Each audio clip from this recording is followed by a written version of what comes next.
к нам присоединился. Я очень рада вас приветствовать на нашем вебинаре. Меня зовут Валерия Хилько, я журналист компании Smile Expo. Сегодня мне будет помогать мой коллега Иван переводчик с английского языка. И также у нас спикер из Голландии, которого зовут Рейнод Ван Асседельф. Пожалуйста, давайте начнем немножко с технической информации. Я хочу сказать, что регламент выступления 45-50 минут, после чего у всех будет возможность задать вопросы нашему спикеру. Также, чтобы настроить язык интерфейса, звуки и прочие настройки, вы можете в левом верхнем уголке найти значок шестеренки, и там настроить все это. Как задать вопрос? После того, как спикер выступит, он ответит на все вопросы, поэтому в поле «Чат» вы пишете вопрос спикеру, двоеточие, и формулируете четко сам вопрос. Также по всем техническим вопросам вы можете обратиться в этот же чат к нашему модератору. Тоже пишем вопрос модератору, двоеточие и сам вопрос. Теперь немного информации про нашего спикера. Рейнод Ван Асседельф – это директор консалтинговой компании сферы досуга и культуры Ван Асседельф & Partners. До этого он работал коммерческим директором в МГМО Life Entertainment, а также в парке развлечений Efteling. Хотелось бы начать с того, что создать тематический парк может каждый. Сначала должна быть идея, потом нужно произвести анализ, насколько экономически целесообразна будет такая идея. И только после того, как анализ качественно проведен и дает позитивное обоснование бизнес-проекта, можно начать работу непосредственно над парком. Мы рассмотрим это все с точки зрения маркетинга, при этом делая акцент на сторителлинге, который, по мнению нашего спикера, является важнейшим компонентом для создания сильного бренда. Я передаю слово нашему спикеру. Пожалуйста.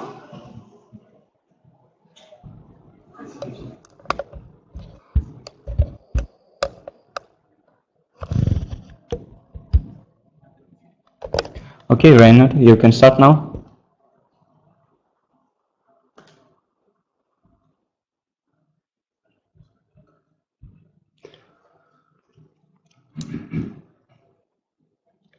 Reinhard, you could start broadcasting now.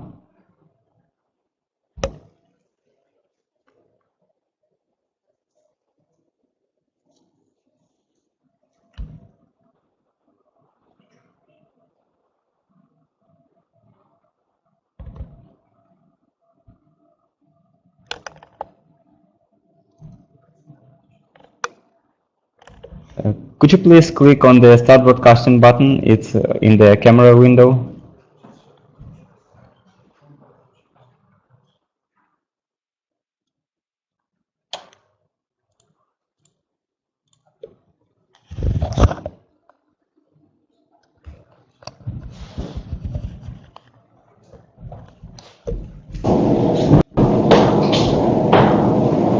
Одну минуточку, мы сейчас ожидаем соединения с нашим спикером. Подождите немного.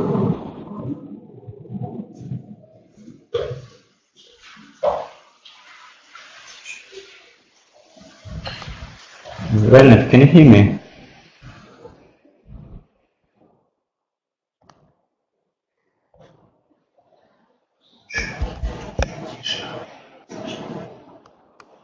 Наш спикер также является обладателем премии EFI за рекламную кампанию парка развлечений Efteling. Да, это было совсем недавно.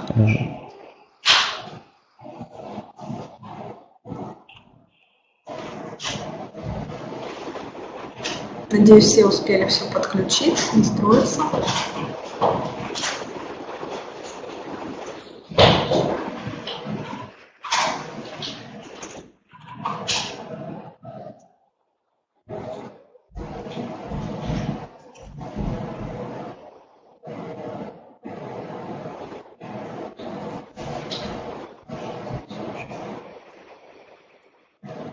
Мы ждем, пока переводчик сумеет подключиться.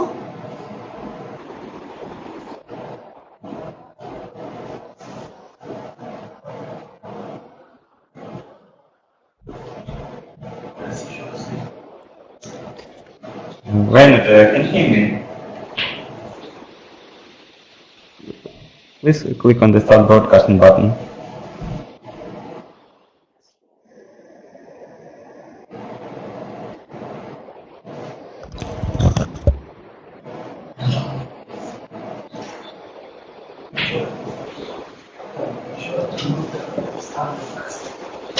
Is it okay now? Can you see? Oh yeah.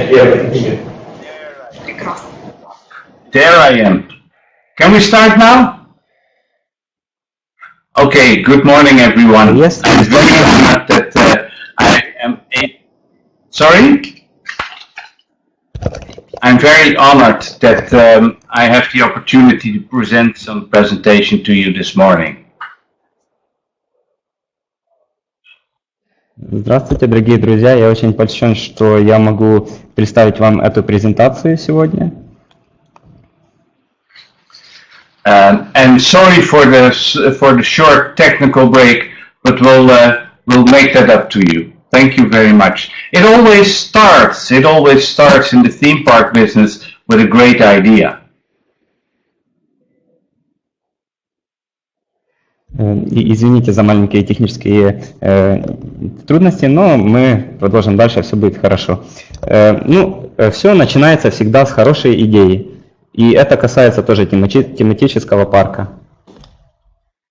The only reason that Walt Disney started his first park in Anaheim is that there was no place for him and his family and his daughters and his wife to have some fun at the same time at the same place. So he thought of a park, and now there are many Disney parks all over the world, and they're open always.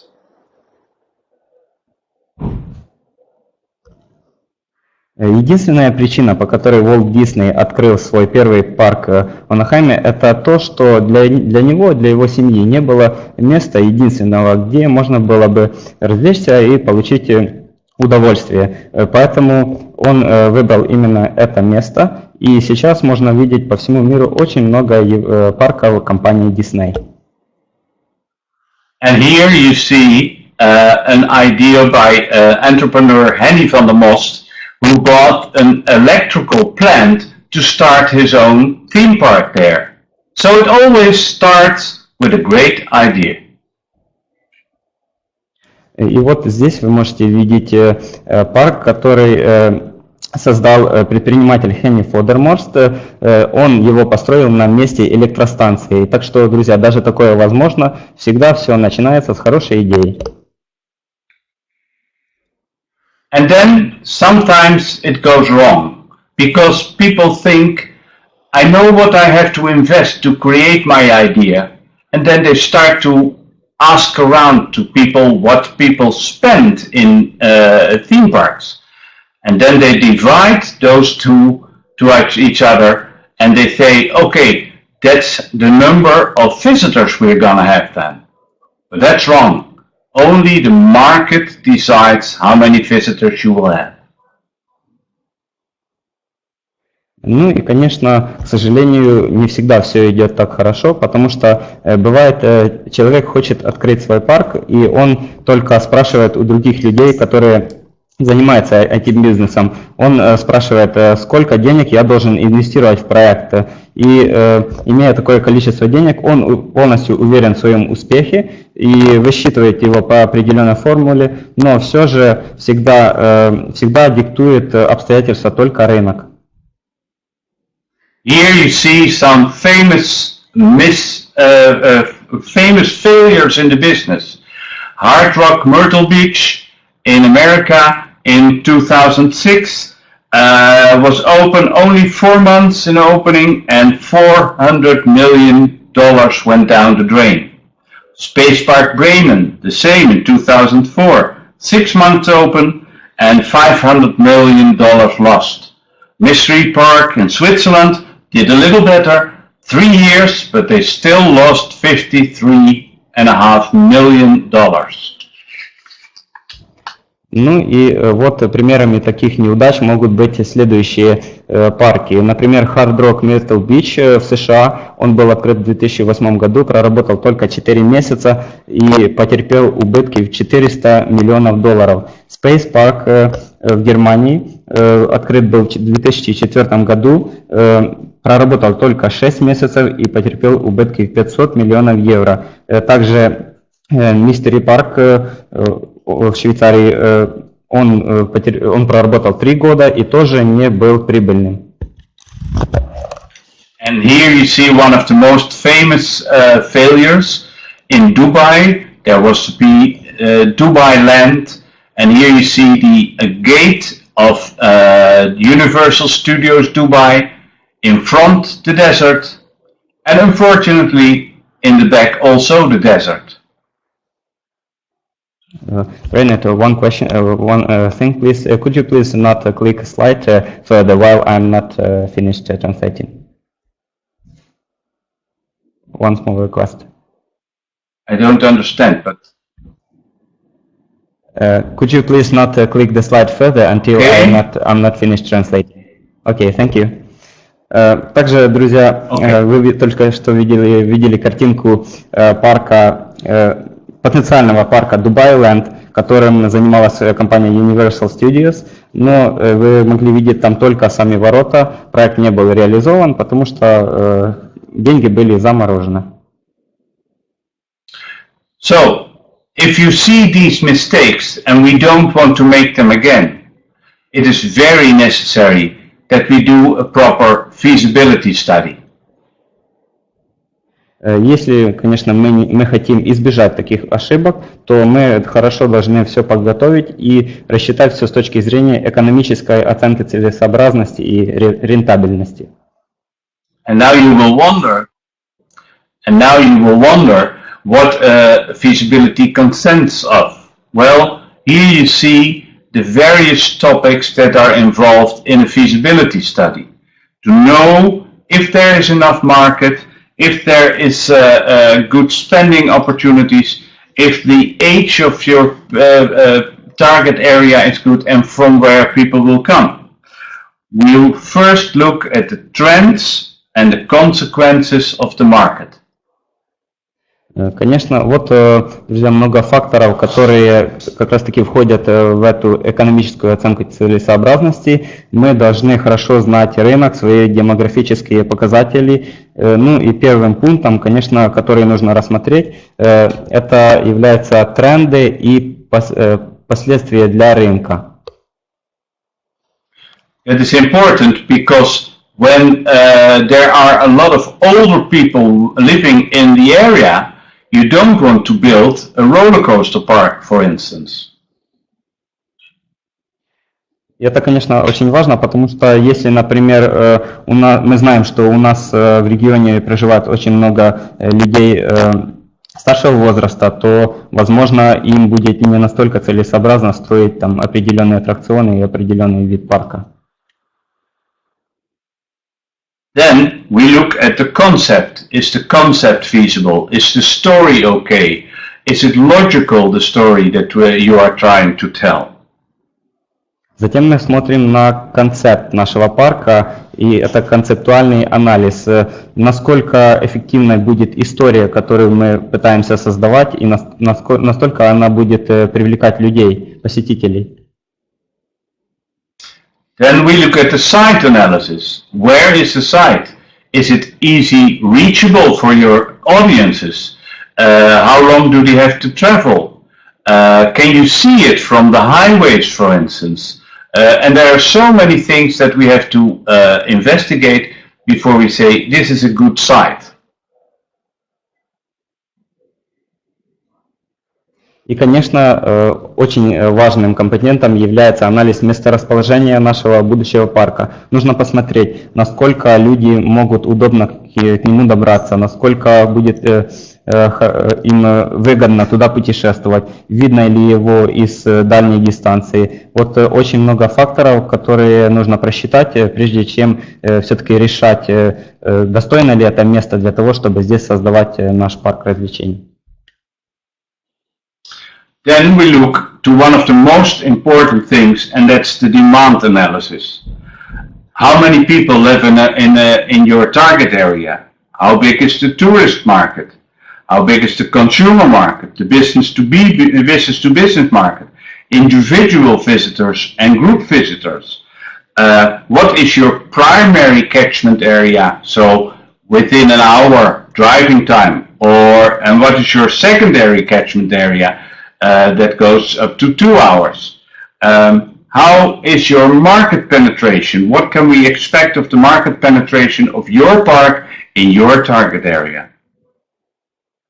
Ну и, конечно, чтобы быть успешными, очень важно просчитать спрос, изучить спрос, который есть на рынке. Нужно продумать, хорош ли рынок для местных жителей или же для туристов, насколько он подойдет в качестве потребительского рынка, насколько здесь будет комфортно индивидуальным лицам или же это групповой рынок. Также нужно просчитать все зоны обслуживания, сколько человек должен ехать к этому месту. И, конечно же, охват рынка, какую географическую территорию он сможет охватывать. And then, of course, we look at the competition. How many parks are in your area? Are they offensive towards your park? Is there room in the market for your park looking at the competition? That's a very important part as well.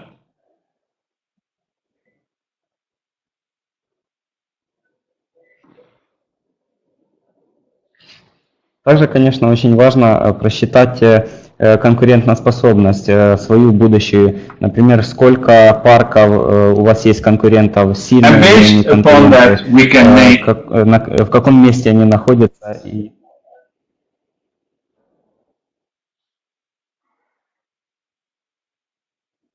Are you still with me, Ivan?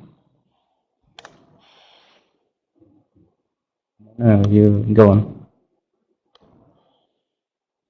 Okay, based upon that we can make a visitor projection. How many people will come from all these markets that we look at, and how is your visitor flow through the year? How many people will come to your park? We can now say that when we have investigated all the topics here. Конечно же, нужно и просчитать всех наших посетителей, сколько людей придет, сколько людей будет заинтересованы именно в нашем бренде и насколько мы уже будем успешны, исходя из этого фактора. Очень также ключевой компонент. And then, of course, based upon all the outcomes of this research, we can make a business plan with a worst case scenario, a base case scenario, and an optimistic best case scenario. Ну, конечно же, исходя из этих всех факторов, нужно создавать бизнес-программу, бизнес-план и рассчитывать, какие могут быть худшие, нормальные или же лучшие варианты развития событий, насколько мы можем быть успешными. To understand the business well, I will mention some people that have written a lot about the theme park industry. The first is Salvador Anton Clavé. He is a professor at the University Rovira y Virgili in Spain. Также вам может быть интересным почитать работы очень известных людей в индустрии. Они сделали также свои анализы и написали много материала по этому поводу. Хорошим примером является Сальвадор Антон Клавье, профессор из университета Ровира и Вирхилии в Испании. У него очень много работ по этой тематике. His book, The Global Theme Park Industry, is really a standard work that you should know.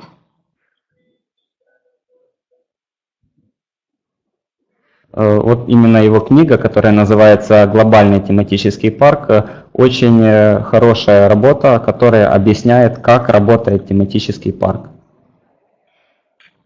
The second one is Professor Wanhill. You can find a lot about him on the internet, and what you can see here is the different figures that he gives as a standard for a theme park operation.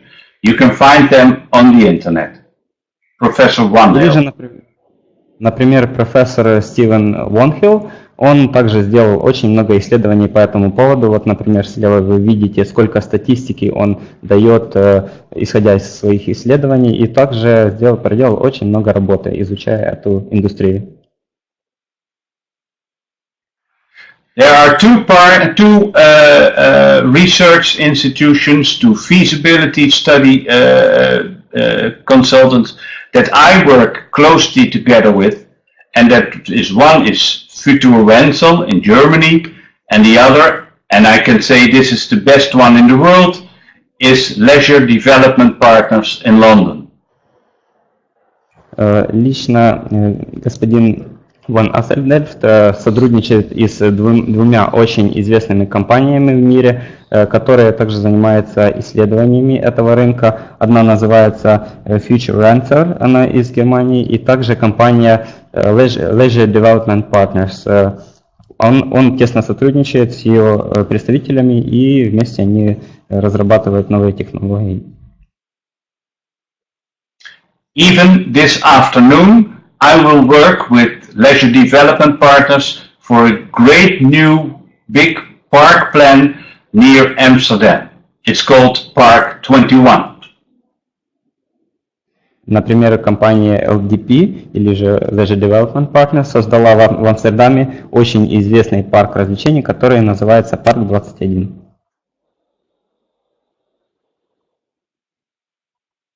If you want a feasibility study, these are the people to contact. Если вы хотите действительно получить хорошие данные о том, как нужно делать оценку целесообразности, вот эти компании, у них нужно учиться и с них нужно брать пример. Also, you can find a lot of information and benchmark about our industry at IAPA. They have the amusement park benchmark study, and you can find all kind of information there that I will show you a little later. Также такой оценкой занимается компания ЯПА, которая делает свои исследования, и можно много найти интересной информации и много чему научиться. Но мы немножко дальше рассмотрим детально об этом. Here, for instance, you can see a slide from IAPA about visitors, about marketing spending, about age groups and those kind of things. It's good to know what the benchmark is, what other parks do, before you look at your own business. Вот, например, как здесь на слайде, есть некоторые данные о рынке, о посетителях, о возрастных группах, которых интересует наша индустрия более. И если, конечно, вы владеете такими данными, вы будете лучше понимать, каким образом работает вся индустрия.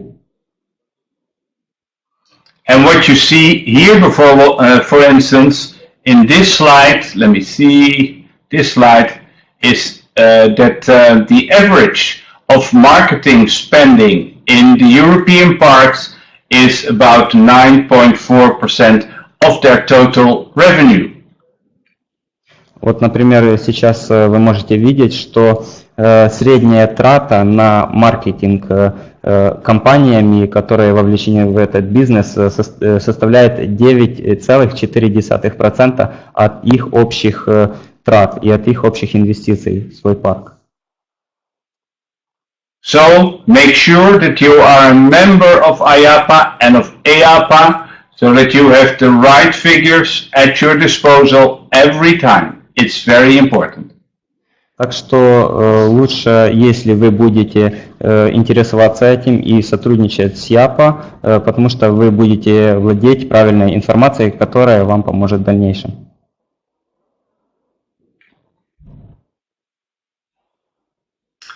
Let's look at a catchment area. Here you see the map of the Netherlands, and there's also a map of Germany here. This is a study that we did for a park in the Netherlands, for a zoo, a big zoo. It's called the Emmen Zoo, and we first look how many people do live in a catchment area of about 1 hour driving time.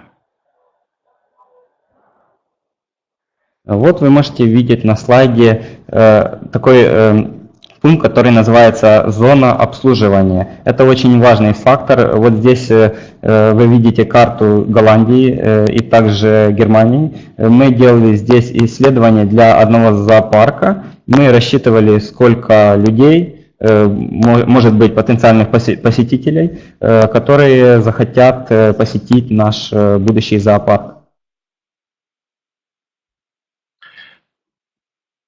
I can tell you something about the laws in this business. The premier catchment time is always within 1 hour driving time. And the best market for your season passes is always within 30 minutes driving time. The secondary market is coming from 2 to maximum 3 hours for a theme park. You can see here in these maps the first catchment area, the second catchment area, and the third catchment area. Go ahead. Вот в этих кругах вы можете заметить, они отображают зоны обслуживания. Например, первичная зона обслуживания – это когда человек должен добираться до парка в течение 30 минут или же максимум 1 часа. Когда время в пути до развлекательного объекта занимает примерно 2-3 часа, это уже можно считать вторичным рынком, вторичной зоной обслуживания. To calculate well, we have to know how many inhabitants live there, how many tourists will come there, how many school groups and special interest groups are there, how is the age structure, and what is the purchasing power of your inhabitant market. Ну, конечно, чтобы это хорошо посчитать, нужно все проанализировать, включая количество населения, сколько из них местных жителей будет заинтересованы в том, чтобы посетить наш объект, сколько людей сколько туристов будет готово приехать в наш парк, также учесть все возрастные группы, школы или какие-то группы с общими интересами, потом также покупательную способность людей, сколько денег они готовы на это тратить. In this slide you can see a little the average driving time that people in Europe are willing to take for an attraction. In general, it's mostly that they are willing to travel about half of the time that they expect to spend on site. Вообще основное правило гласит о том, что люди готовы тратить на дорогу половину времени от того, которое они проведут в парке развлечений. And there are also a lot of different factors like what is the attractiveness of the attraction, what is the size, what is the price-performance ratio, how many competitors are there, and what is the operational professionally done.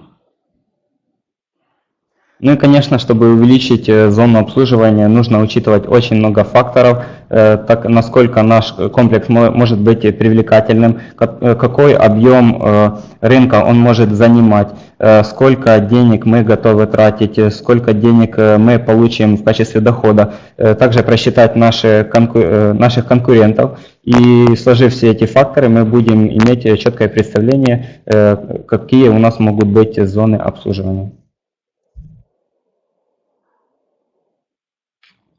Here you can see a chart of the population by age group. You have to know that, but for this presentation it's not important. What you see here is a very interesting slide. Here you can see what the different people think about the spending of the visitors. And you can see that there are different, I have to get my cursor,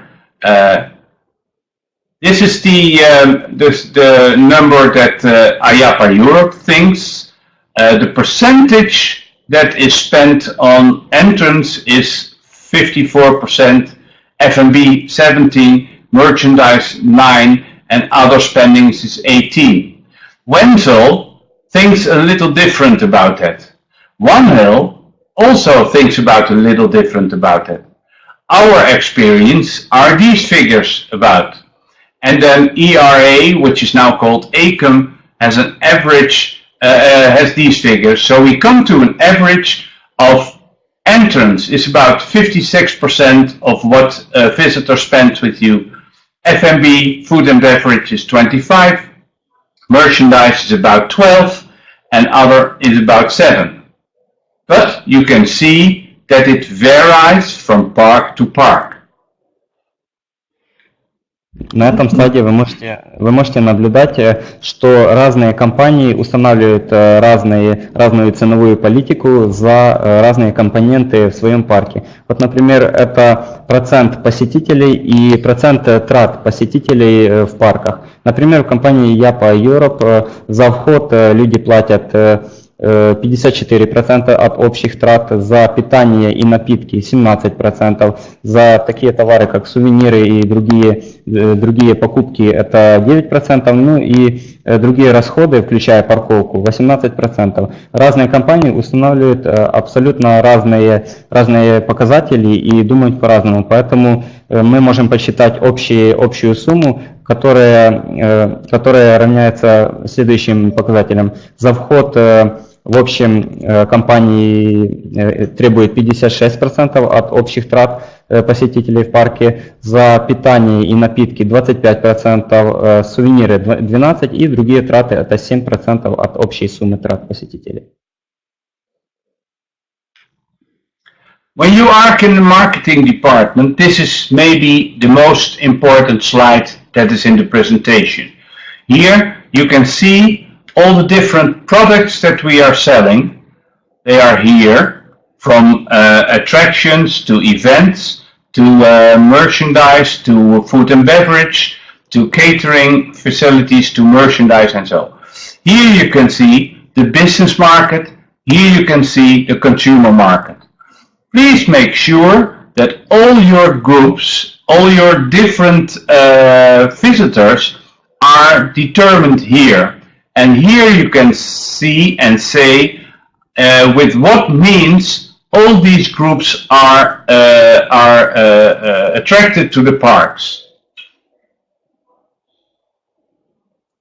Вот это очень важный слайд, на котором можно увидеть, каким образом нужно строить свою маркетинговую стратегию. Например, разные продукты, которые продает компания, включая те же самые, это сюда можно отнести вход, питание, напитки, товары и другие расходы, они должны соответствовать определенным факторам, которые мы создаем в своем парке. Разные возрастные группы, нужно также определить, какие у них есть интересы и что именно для них будет важно в парке, и следовательно сделать необходимую таблицу, в которой мы распишем все эти факторы, чтобы все просчитать правильно.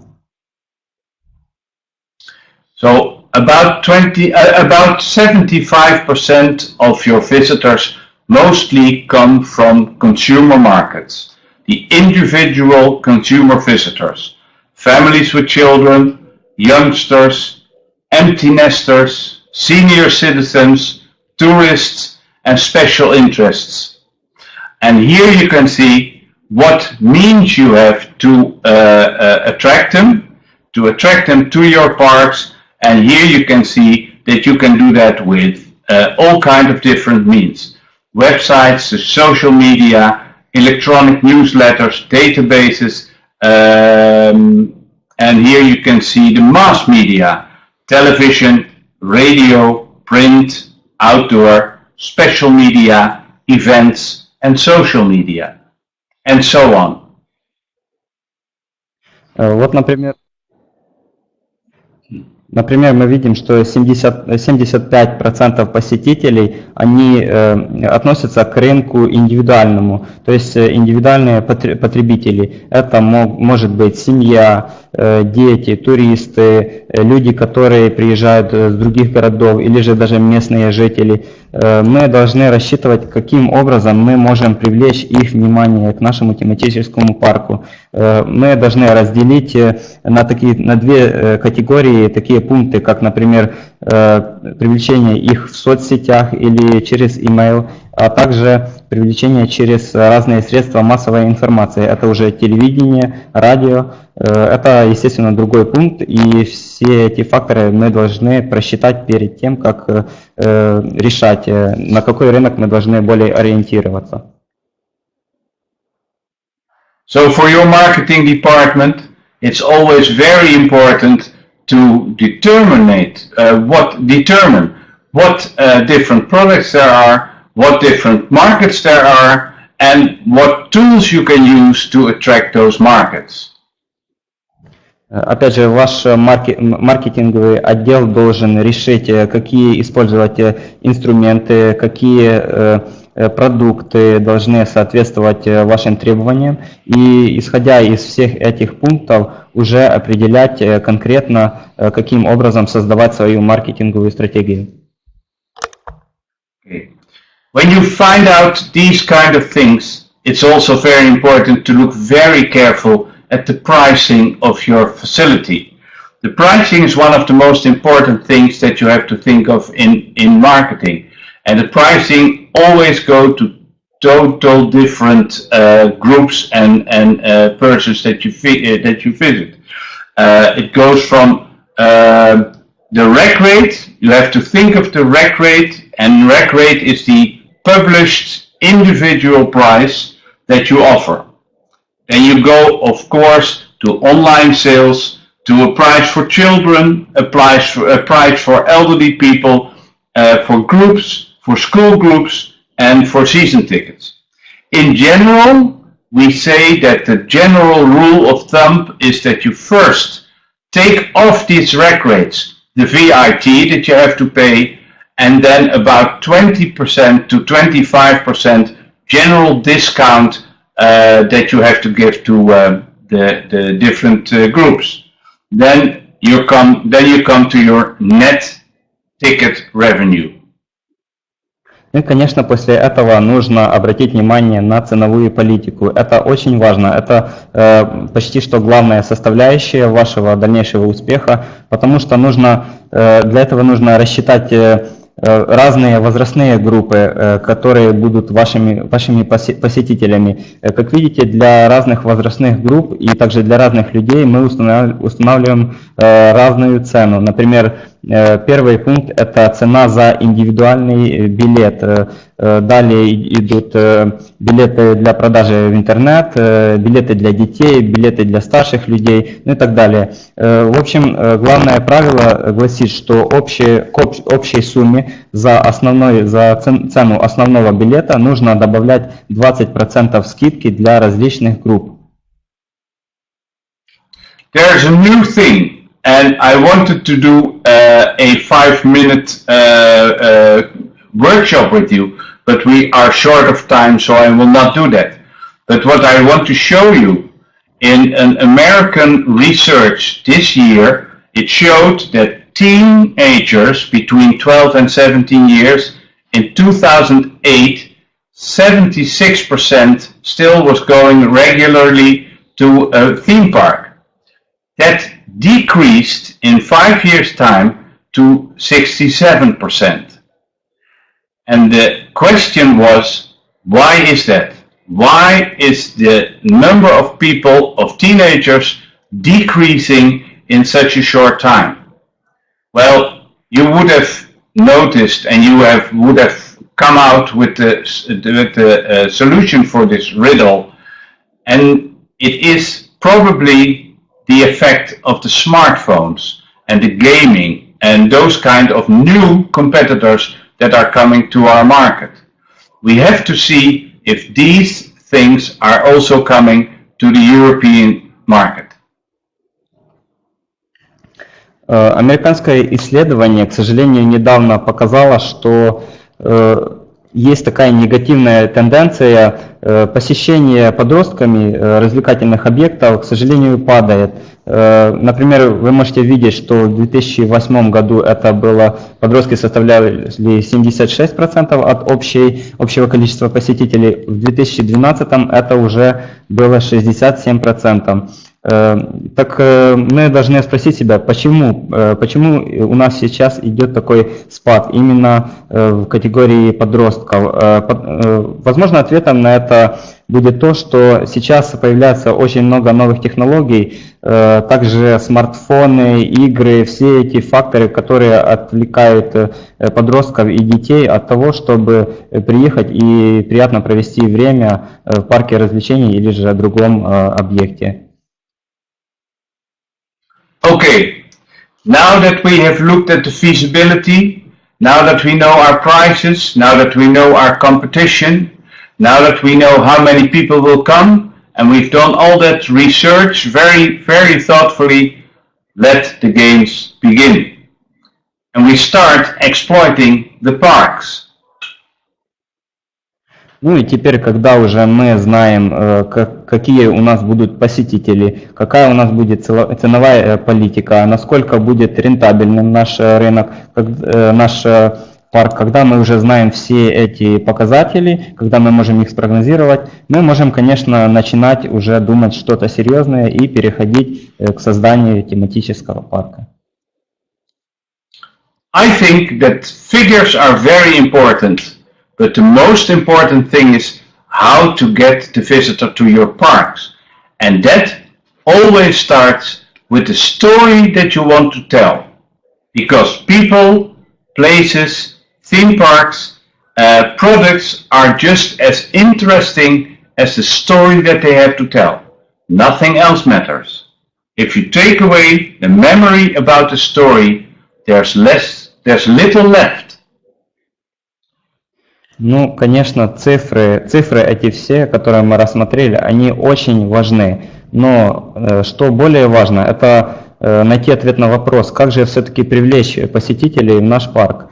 И ответом может стать такая вещь, как история. Мы должны создать хорошую историю, потому что люди, аттракционы и объекты, которые есть в нашем парке, они должны быть такими же интересными, как и история, которую мы создаем. Если мы уберем все воспоминания и хорошие впечатления людей, которые создаются во время их пребывания в нашем парке, что тогда останется? What we sell, what our business is, our core business, is to sell people their own best youth memories back.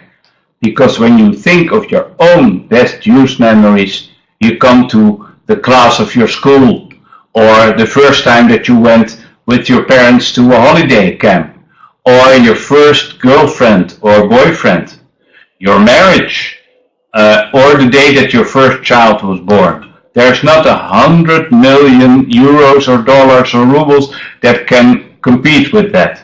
Or that first time that you were in a theme park and you heard music coming out of a mushroom. That is not possible, but in theme parks it happens. And at that moment, one of your best youth memories is created. Конечно, главное это все-таки попытаться, чтобы люди вспомнили свои хорошие детские переживания, хорошие детские воспоминания, и чтобы, например, они вспомнили как о том времени, когда они ходили в школу, или же о своем браке, или же когда у них там родился ребенок. То есть все самые позитивные воспоминания мы должны попытаться вызвать у людей. И, конечно, никакие деньги в мире этого не могут купить. Поэтому это остается нашей самой главной задачей. И мы пытаемся, чтобы создать такую ситуацию, чтобы как раз люди вспомнили свои хорошие переживания и впечатления. I have always worked and I have always told people, and I've always said that the story of what we're trying to tell our audiences is the most important thing of marketing. Поэтому я всегда в своей работе говорю людям, что история – это самое важное, что может быть в нашем маркетинге. Мы должны именно создавать, пытаться это, историю. Show business is business. Otherwise we would have called it show. That's what Woody Allen said. And he is so right in there. But you have to bear in mind, there is a general law in our business that is story first, business second, and product third.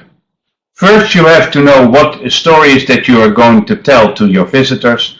Second is the business that you have to create through that. And only third is the product that you're using for it.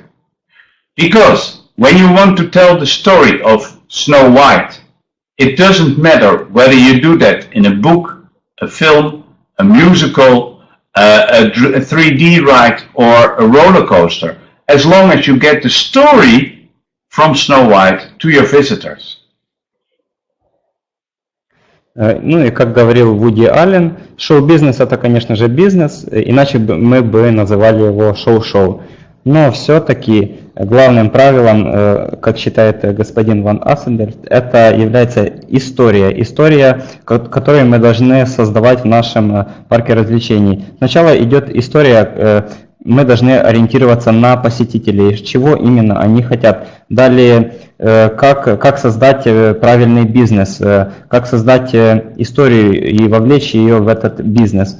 И, конечно же, продукт, который мы будем использовать для того, чтобы это реализовать. Вот, например, если мы вспомним историю о Белоснежке, эта история может быть рассказана где угодно, в книге, в фильме, в детских книгах, учебниках, и неважно. Но самое главное, как мы ее преподносим людям.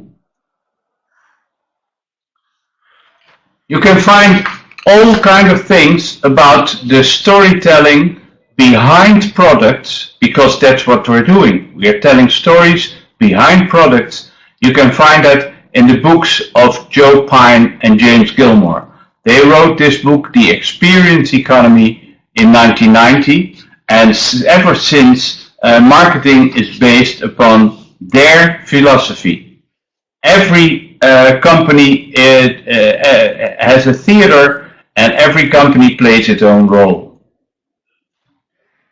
Очень важно также, если вы хотите знать правильно, как это реализовать, очень важно прочитать книгу двух замечательных авторов, Джо Пайна и Джеймса Гилмора, которая называется «Экономика впечатлений». Там она была написана в 1970 году, они рассказывают как раз об истории, как правильно ее создавать, и много очень компаний до сих пор пользуются этой философией и используют эту книгу как практическое руководство. If we look at this slide, you can see here, this is the philosophy of Pine and Gilmore. If you buy a coffee bean, it costs almost nothing. If you make a cup of coffee from that, then you already have value to it, money value. If you take that cup of coffee and you buy that in a restaurant or a cafe, then it's already a lot more expensive. So you add a product to it and you make an experience of that.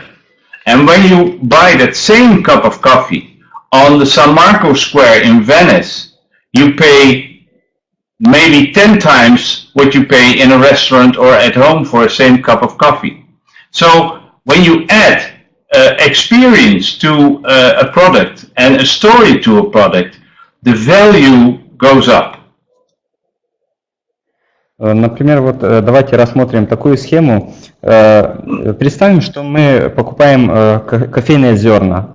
Они стоят на самом деле очень мало. Если мы сделали чашку кофе, ценность такого продукта уже увеличивается. Мы попытались продать свои услуги, продать это кофе в ресторане. Конечно, оно обратно возросло в цене, и финальным аккордом будет, если мы, например, попытаемся продать ее, скажем, где-то в кофейне в Венеции. Тогда, конечно, уже ценность, опять же таки, увеличивается, и она будет в 10, может даже в больший раз превышать ценность изначальных кофейных зерен. Поэтому нужно всегда добавлять впечатление, историю к тому, что мы делаем, и тогда мы сможем на этом зарабатывать. People always, in fact, what are we selling? We are in fact selling the stories behind the products that create emotions of memorable experiences. And actually, we are selling people in this business, this theme park business, their best own youth memories. Поэтому можно же, конечно, сказать, что мы пытаемся продать людям их воспоминания и хорошие эмоции, как уже говорилось ранее. И мы пытаемся все-таки создать хорошее впечатление, чтобы люди всегда хотели обращаться к нам вновь и вновь. People always think that marketing is difficult and that you have to do a lot of study before to practice it. But what is marketing anyway? It's nothing more than taking a product to a market. And this man on the market, this olive seller, has it very good arranged. He has a good place on the market. His merchandise looks very good. He shouts very much. His prices are good. And so he's very fair in his market. Но все-таки нужно спросить себя, что же такое маркетинг? И каждый человек может подумать, что это очень сложное понятие, и научиться хорошо работать в этой индустрии это очень сложно. Но на самом деле это очень просто. Например, посмотрим на этого мужчину, который взял продукт и понес его на рынок. В данном случае он продает оливки. У него очень много своих клиентов, он установил нормальные цены, он занял хорошее место на рынке, поэтому он, конечно, добился успеха. We all know from science and from the books the questions and the positionings, the marketing tools that we have to answer to. But if you use your common sense, your heart sense, it's only answering to these questions. Who, what, where, when, for how much, and those kind of things. If you answer these questions right, you will always do a good marketing. Конечно же, мы для того, чтобы много узнать о маркетинге и как стать успешным, нам нужно все-таки ответить на некоторые вопросы. Здравый смысл говорит нам о том, что есть определенный набор вопросов о нашем продукте, на которые мы должны найти ответы. Такие вопросы, как что, как, для кого, кем, когда, где и насколько долго мы пытаемся выйти на рынок, насколько сильными должны быть наши усилия.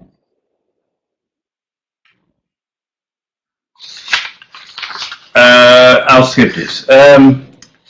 Marketing, you have to define first your mission, your vision, and your strategy. If you look here, the mission is to ask the question, why are we here? That's also the most important question that, for instance, a beautiful company like Apple always asks. Why do we do what we want to do? The second one is the vision. It's the way that we want to express ourselves in the market. And the third one is the strategy that you put on that vision. And everything that you do, the people in your park, the structure of your company, the culture, the money involved, everything has to be serving to these three goals. First, the mission, why are we doing things? Then the vision, how do we do things and what is our goal in this world? And the third one is the strategy. Конечно же, нам нужно учитывать такие факторы, как видение, стратегия и миссия. Вот мы должны также определить их, разбить на определенные категории. Например, миссия. Что это такое? Мы должны себя спросить, почему мы здесь? Это тот вопрос, который перед собой ставит постоянно компания Apple. И благодаря этому они уже столько лет успешны на рынке. Второй пункт – это видение. То есть мы должны знать, как мы должны показать себя на рынке, каким образом люди должны воспринимать нашу компанию. Ну и, конечно же, очень важна также стратегия. То есть мы должны знать, какая должна быть структура, какая должна быть культура у нашей компании, какие факторы нужно обсудить, обговорить и что мы пытаемся создать для того, чтобы люди хотели к нам идти и пользоваться нашими услугами.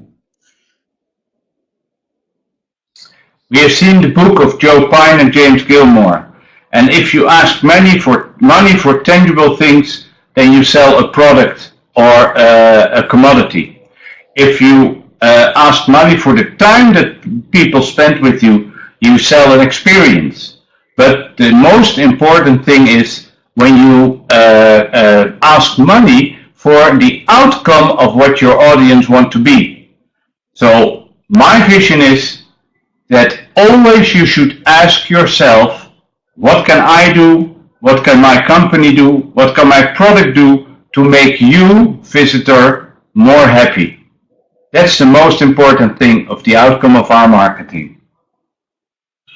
Как мы говорили ранее, в своей книге Джо Пайн обсуждает о том, он рассказывает нам, чего действительно хотят наши клиенты. Наши клиенты хотят изменений, потому что есть три вещи, за которые мы берем деньги, и исходя из этого, что люди хотят получить взамен. Например, если вы берете деньги за реальные существующие вещи, физические вещи, люди хотят получить продукты или предметы. Если вы берете деньги за потраченное время, люди хотят получить хорошее впечатление. Если же это какой-нибудь результат вашего предложения, то, что вы делаете, люди, конечно, хотят получить какие-нибудь изменения, чтобы почувствовать разницу и чтобы также получить хорошие впечатления, хорошие эмоции. Так что всегда самое главное – это спросить себя, что я могу сделать для того, чтобы мои клиенты были счастливы. Always make sure that your identity is always in balance with your image. That's very important. I have an example of a hotel that is very much focused on the internet, on presenting itself, on quality. But if you look to TripAdvisor later, you see that people don't like the hotel as much.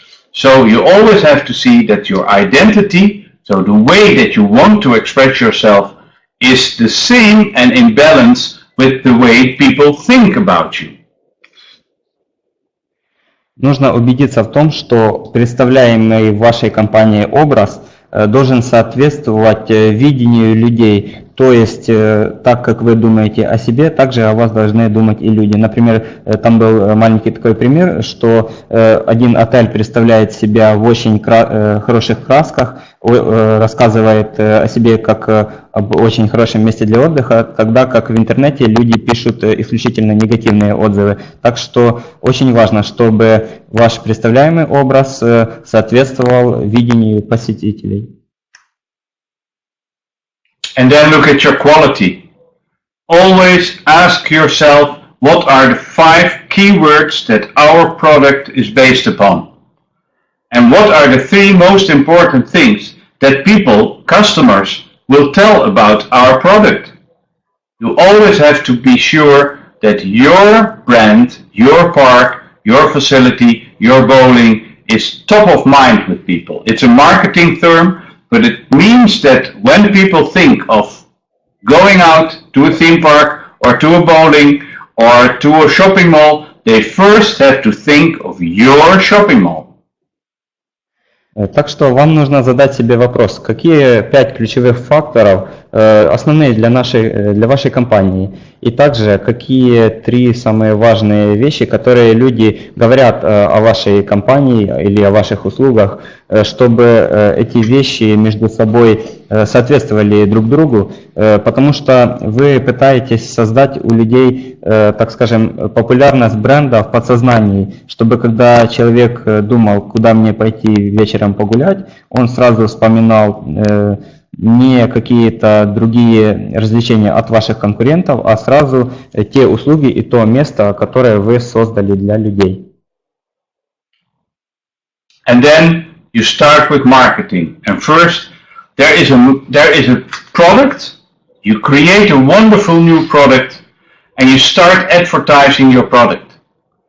When that's successful, the product becomes a brand, and there's mostly a moment that the market takes over, that the market says, I love that brand so much that it is a part of my life. And at that moment, you have created a love mark. Вы должны всегда ориентироваться на такую схему, на такой план.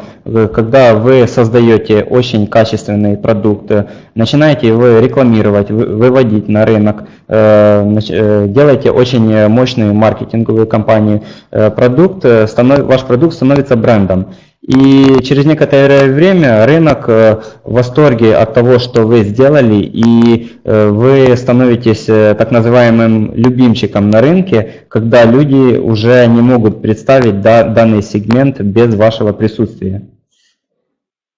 And love marks are very individual.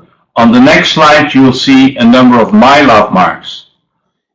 Virgin Atlantic, the Beatles, Harley Davidson, Coca-Cola, FC Barcelona, Jaguar, IKEA, but also someone like Mother Teresa, or Disneyland, or Google, Lacoste, or Apple Computers. These are my love marks, and every one of you can define its own love marks, the marks that you want that belong to your life.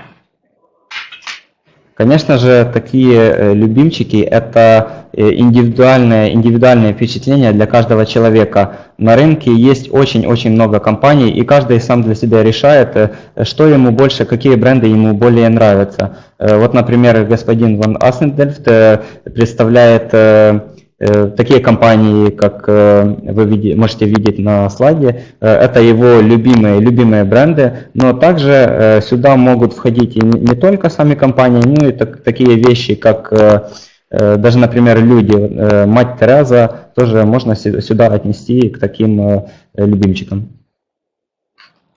Suppose that you are the general manager of an entertainment facility, a theme park, a shopping mall, a bowling facility, I don't care what, but there are always the following things that you want to know from your marketing manager. And marketing managers, be aware that your CEO always wants to know these things from you.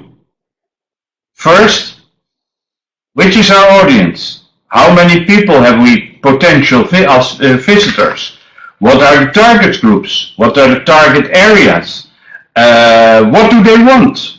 What do they expect from us? What they want to see? What they want to hear? What they want to attract here? What entertainment do they want? Who are our competitors? Why is that? In what league are we playing? So maybe, Ivan, you can read it here and you can tell the audience the 10 things you want to know from your marketing manager. Независимо от того, чем вы занимаетесь, какие услуги вы предоставляете людям, очень важно, чтобы ваш менеджер по маркетингу знал следующие 10 пунктов, которые вы сейчас можете видеть на экране, чтобы он знал ответы на такие вопросы. Например, кто наша аудитория, какие наши потенциальные клиенты, знать наши демографические показатели, чего хотят наши клиенты, каковы их ожидания, кто наши конкуренты, как их нам победить, Также ценовая политика, сколько денег мы должны тратить, сколько денег тратят наши конкуренты, как нам их превзойти. Ну и, конечно, анализ всех этих вещей для того, чтобы стать успешным и победить на рынке, на конкурентоспособном рынке. And when you create eventually a marketing campaign, then you have to think of the following questions. What is our story? Where are we unique? What do we want to achieve with this campaign? Do we want to achieve more identity or more visitors? What is going to happen around us? What does our competitors do? In what league do we play? We cannot compete as a small park to the big Disney company, for instance. Can we beat them?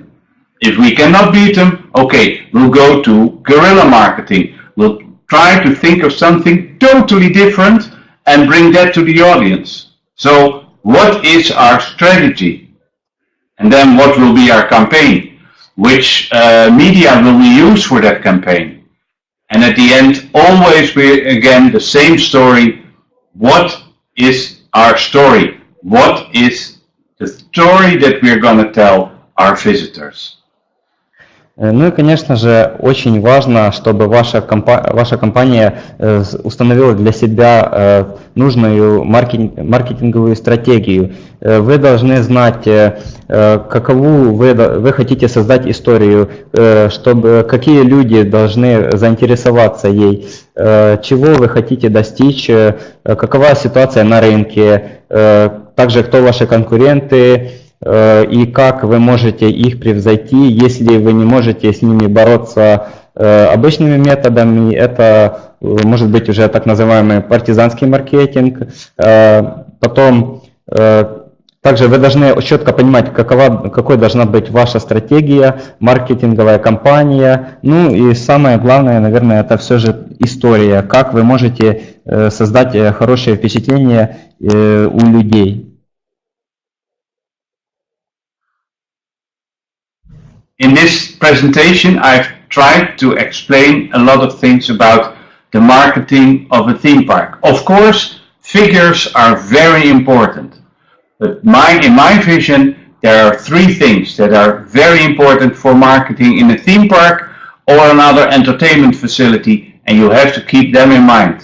First, what Disney said, if you can dream it, you can build it. But always bear in mind the law of our business. Story first, business second, product third. And then, of course, that beautiful sentence that Bob Rogers created and that said, people like to collect memories rather than things. I think that was the most important message that I have to bring you this morning. Thank you for your attention, and I'll be happy to take questions. Поэтому я в своей работе всегда делаю ставку, делаю основной упор на три главных вопроса, три главных пункта, которые помогают быть успешным. Самое важное, это, как говорил Уолт Дисней, если вы об этом мечтаете, если вы этого хотите, то вы это можете построить и этого достичь. Далее, всегда помните, что сначала должна идти история, которую вы хотите сделать, которую вы хотите создать, а потом уже нужно думать о вашем бизнесе и продукте. И также очень красивая фраза, которую сказал Боб Роджерс, она звучит так: люди больше любят воспоминания, чем вещи. Так что дайте им хорошие детские воспоминания, попытайтесь создать хорошее впечатление, и тогда вы точно будете успешны на рынке. Это, пожалуй, самые ключевые компоненты, которые я хотел вам рассказать сегодня утром. Так что я очень благодарю вас за ваше время, за ваше внимание. И сейчас я могу ответить на некоторые ваши вопросы. Рейнод, большое спасибо за ваш интересный доклад. Уважаемые слушатели, вам спасибо за вопросы, которые вы нам прислали. К сожалению, все я не смогу зачитать, их пришло больше сотни. Но мы выделили самые интересные, и сейчас я их озвучу. Какие лучше всего тематические парки создавать в странах с такими сложными климатическими условиями, как территория России? Как слышно? Иван, Рейнод? Хорошо, спасибо. Okay, so we have a lot of questions. It's more than 100 questions, but our moderator has chosen some of the most interesting out of them. And the first will be the following: which parks should we create based on the such climate and territories, as for example Russia?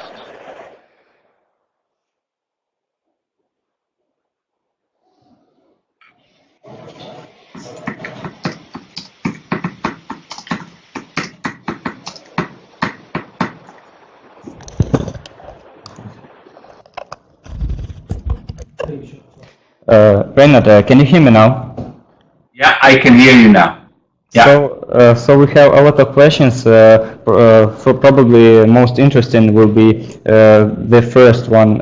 Which theme parks should people create on such territories and at such climate as Russia? I don't know the Russian market, but I know that there is a very big park built now in Sochi, Russian adventure park, and there are a lot of roller coasters. A roller coaster is something you really draw people with, and it has a very good effect to the market.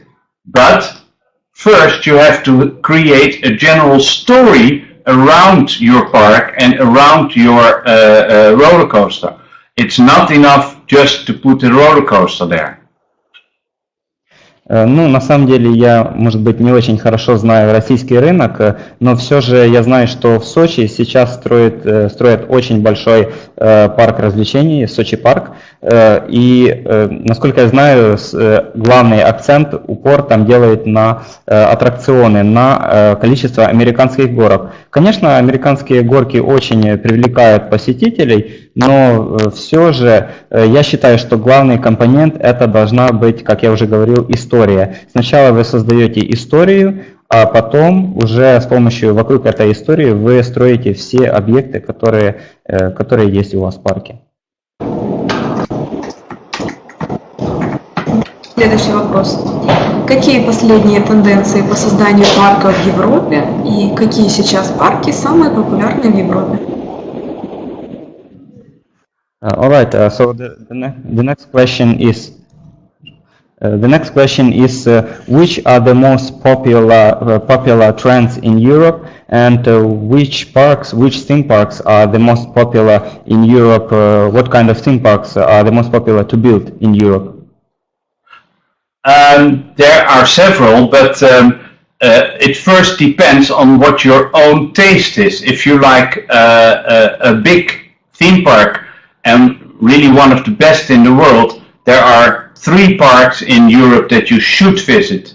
The first one is, of course, Disneyland Paris. The second one is Europa Park in Rust in Germany. And the third one is Efteling in the Netherlands.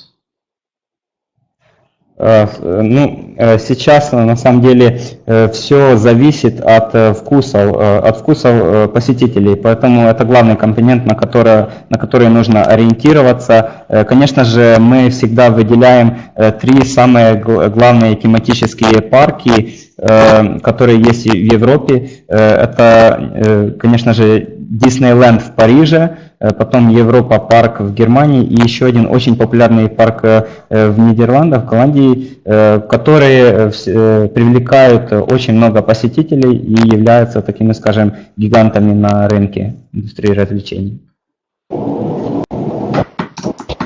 But there are also parks that are hidden treasures, small parks that really have a treasure in them. And one of them, which I like very much, is Puy du Fou in France. It's a small park.